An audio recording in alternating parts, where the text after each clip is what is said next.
gözəl Ramazan ayında. Aha. Xoşuma gəlir. Təqdimat xoşuma Öyrənirəm də gəlir. Nadir bəy. Elə bir peşəkar aparıcısan Dəyərli maşallah. sənətkarımızla Nadir bəylə gəlmişik İstiqazana, bizim üçün doğma olan məkana. İftara gəlmişik. İftarımızı açdıq burada. Allah bütün oruç tutanların orucunu qəbul eləsin, Amin niyyətlərini inşallah. kamil eləsin.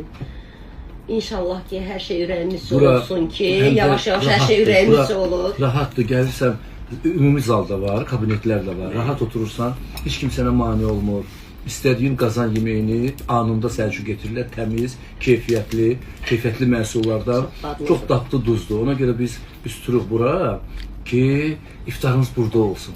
Təmiz yerdə, təmiz məkanda, isti qazanda. Gönce səslənir, isti qazan. Qazanlarınız Gəldi, isti olsun. gəldi. Təşəkkür, Ay, bunun dadını bir bilsəz, bir bilsəz. Padamaşlı mı deyirlər, ev yeməkləri. Orucunuz qəbul olsun. İnşallah, inşallah.